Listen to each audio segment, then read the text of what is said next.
Darren and Dave, and a very special guest, my friend Connie Jackson from SoCal. She's used to the studio audience, though. She's a big celebrity, Aaron. Oh, at the moment, Aaron's going, who? now, I told Aaron last week, you may not know Connie by name, but you know Connie. You've seen Connie because she's in lots of different things. She's in, well, probably the biggest thing you're doing right now, Connie, is NCIS, right? Yeah. You're Elaine on NCIS. Yeah. I've just been, I'm a recurring guest. And I've been doing that for like the last 9 years or whatever. And she wants to leave them wanting all the time. Yeah. That's why she's right. Leave them wanting more. Yeah. Right. I don't want to be a regular person. I want to go everywhere else. Isn't that the first rule of being a performer, Connie? Leave them wanting more. Leave them wanting more. Never overstay your welcome. Elaine is the diner waitress, right? I'm Gibbs, Mark Harmon's character, Gibbs, his favorite waitress. And that's kind of grown over the years and stuff. So it's like, it's really nice. They're the nicest group of people ever. Yeah. You always post about your times on NCIS and you have nothing but positive things to say. You're not one of those Hollywood people that's a diva. And I hate that word. I used to always, because when there was a time when people used to use that as kind of a compliment. But I was like, that's not a compliment. Because the divas I've known, I'm like, I don't like them. And sometimes you just got to put up with them, right, Connie? But it's I understand when people say it, when they think they're giving you a compliment. I was like, okay, I get it. Yeah. But Yeah, I get it. But so I'll give you a little history here, Aaron. I met Connie when I was 11 years old. He was a kid. I was a little kid. And he's still a kid at heart, though. I try. He's a kid to me. Connie was at Marriott's Great America in Santa Clara, and she was doing a show called The Evolution of Rock. And I don't remember the names of everybody involved with it, but I went and saw it when I was like 11 years old. I thought it was great. And it was about the evolution of rock. It started like in the 50s and they did like, rock around the clock and stuff like that. And then it progressed into the 80s. Up to the 80s. Mm-hmm. Yeah, up to the 80s. And who were some of the characters that you played in Evolution of Rock? Oh boy, I'm reaching back here. Let's see, these are people, Donna Summer. It sounds so old now. And all that music was supposed to be new, but Donna Summer, there was Donna Summer, Tina Turner, not in that particular one, but they had a Tina Turner later. But we did everything, it was one of those summer jobs. It was a summer job.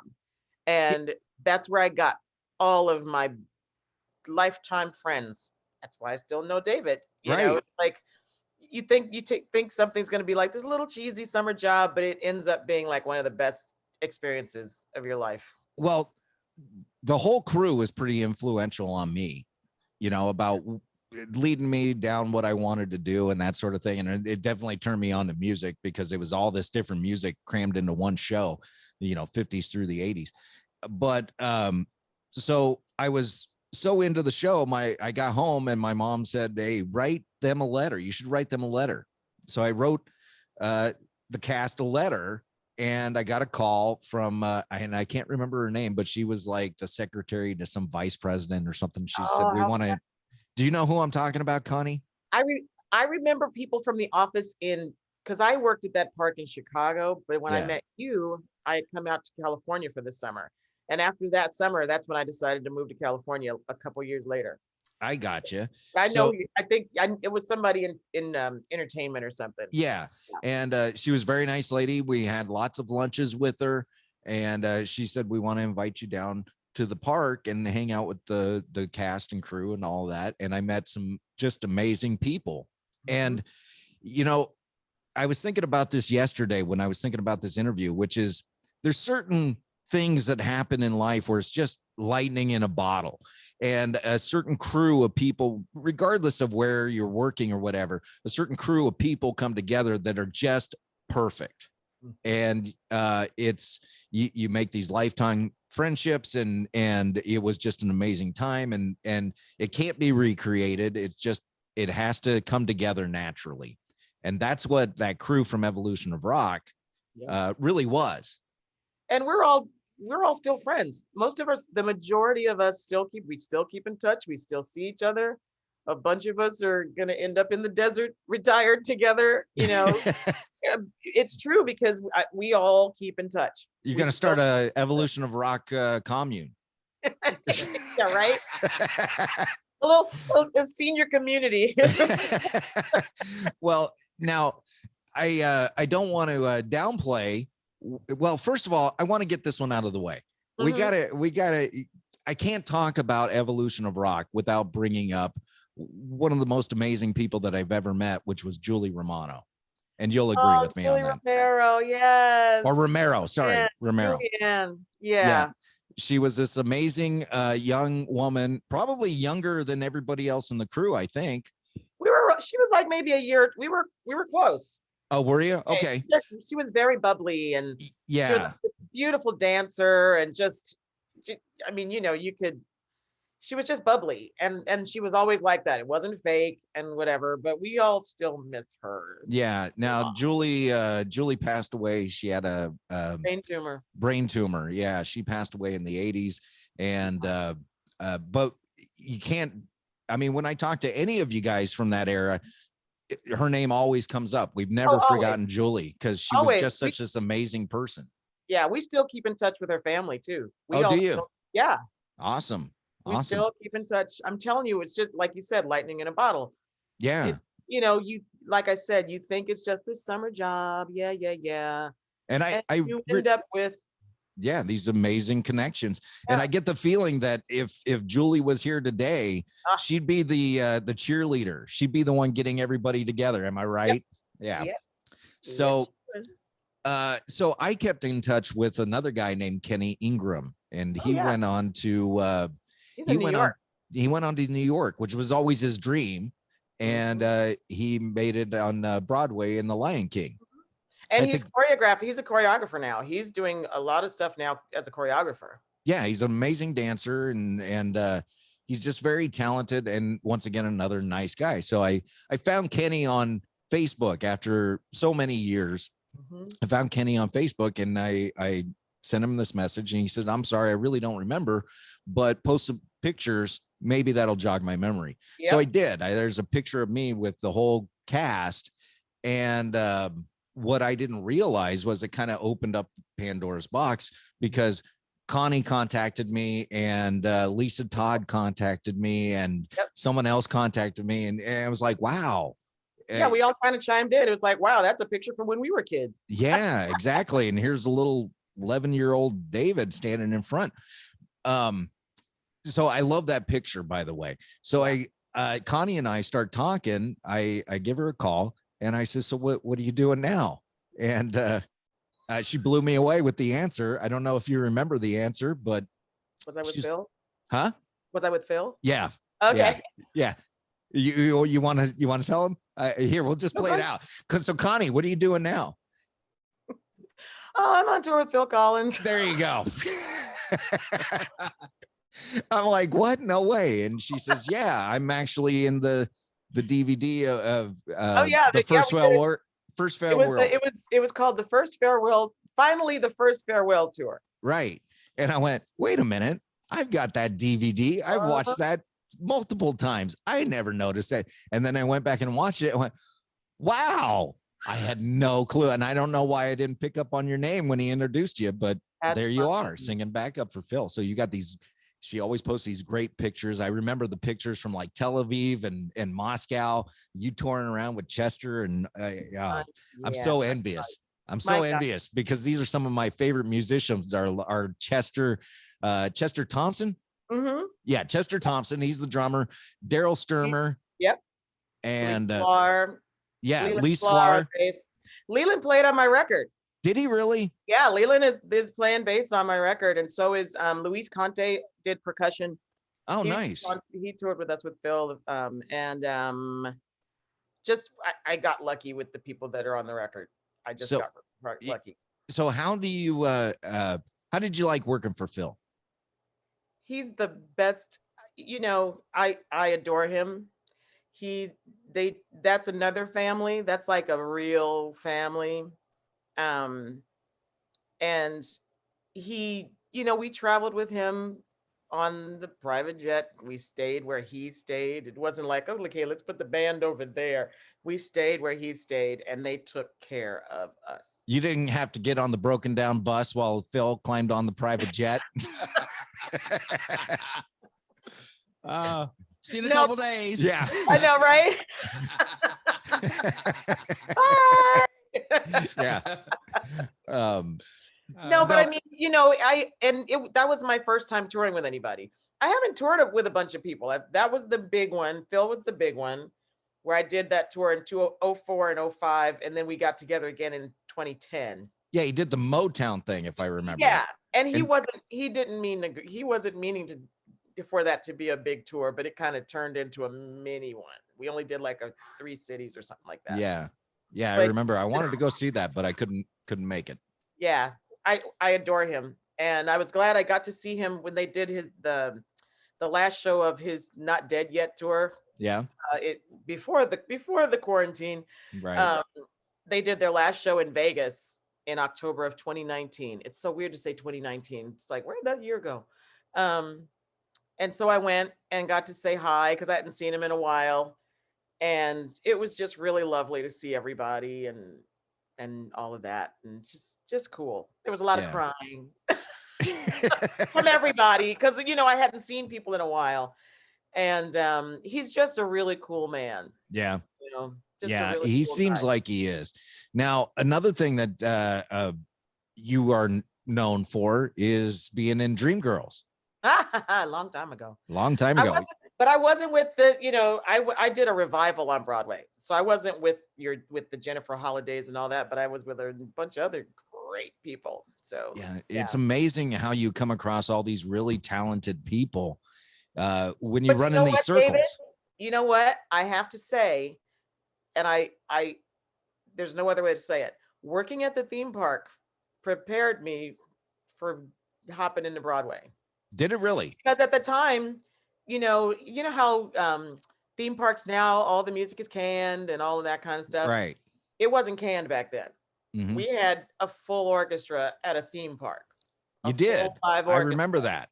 And there were no tracks to anything. Everybody was singing live. You had 18 people on stage with mic cords, not handheld, doing choreography, and they even had choreography for getting around the chord situation. So it was just kind of like that prepared me when I finally went to Broadway, and I was an understudy on Broadway. And when people notice that you're learning stuff quickly, it's because of all the stuff I learned at the theme parks. Yeah, set you up nicely. Yeah, it's a nice little jumping platform. Who knew? Well, I didn't.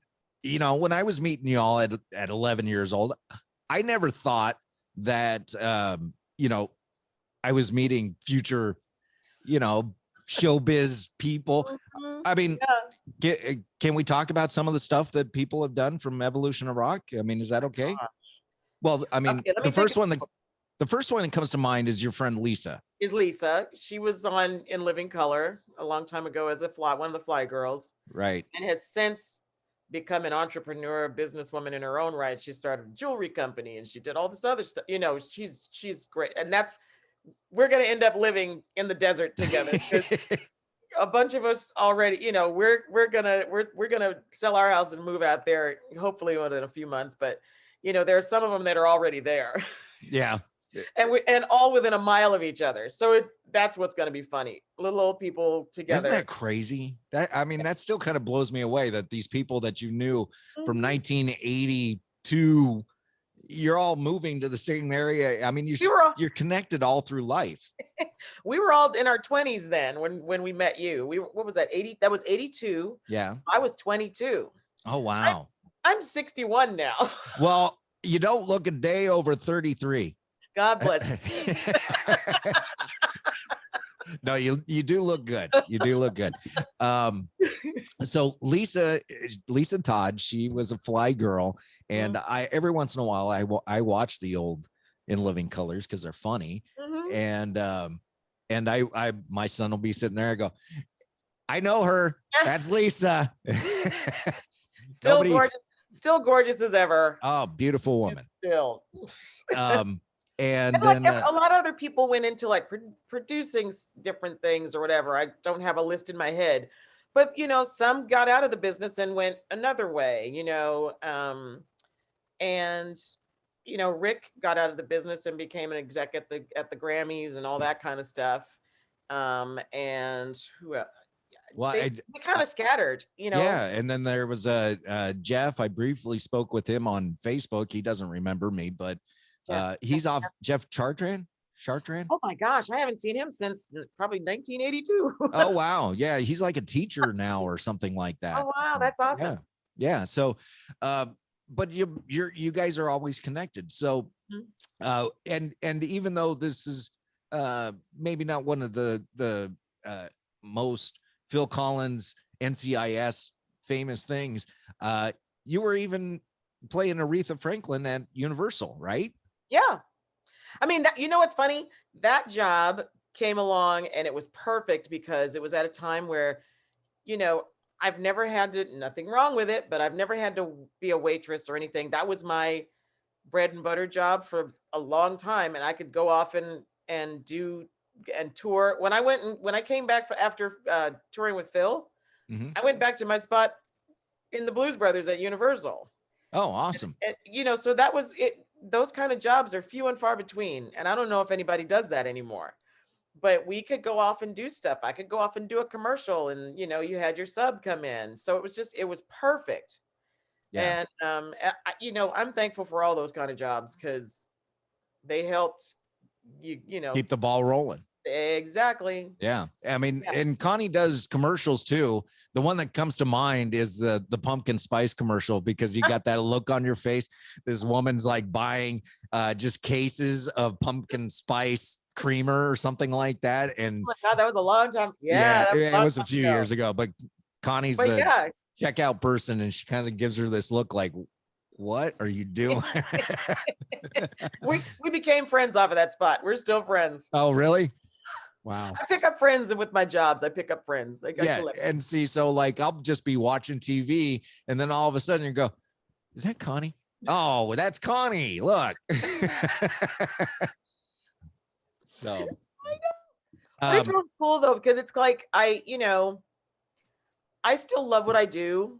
I didn't, a lot of my friends have left it. They got, a little bitter or whatever and things, you just kind of stick with it. You got to roll with it. And so far it's working. yeah. So Yeah. Gonna move off to the desert soon. So something's right. that's right. Like, bye, LA. Me and my wife have been on a few cruises, and they have entertainers on the cruises. Yeah. And I think, man, it's it's a cool gig. You get to travel the world and get paid whatever you get paid. But it's a nice stepping stone to probably something later on. I have friends that do it. And I've thought about doing it, possibly after I get to the desert. But no, I have friends that do it and they see the world on somebody else's dime, and it's great. They've gone everywhere. I did a cruise for a long time ago in the early like 90s, and it was fun. But then all of a sudden I was like, yeah, you get seasick now. It's not so fun. Well, but these are great stepping stone jobs, just like that job you had at Great America. It turned into a career. Yep. And I tell people all the time, it's like, there is no little job. You will learn something from everything you do. I take something from that. And there's stuff that I still am thankful for that job, because I hadn't done a job like that before. Big production numbers. I was 19 when I got that, 18 or 19 when I got that job. And I had never done big shows with an orchestra and choreography, and it forced us to learn how to do dances that we didn't know, because we did dances. Like one of the shows went from the 40s to the 80s or whatever. And we had to learn 40s dancing, had never did, and we were all non-dancers. There were maybe 2 dancers in the cast. And but we did it. And we still laugh about that. We're like, if we had to do that today, they'd have to have oxygen off stage. I'm going to come back and talk more about evolution of rock in a minute, but I want to talk about the new single, and Aaron's telling me to break. So we'll just tease it a little. And the new single that you have out is called This Day, which we're going to play. Yes. Cool. Oh, nice. And then we'll talk about it. Okay, So cool. are we doing This Day right here? Yeah. Aaron? If you're listening to the Musecast Experience, here it comes. Yeah, this is This Day from Connie Jackson on the Rock Solid Musecast Experience.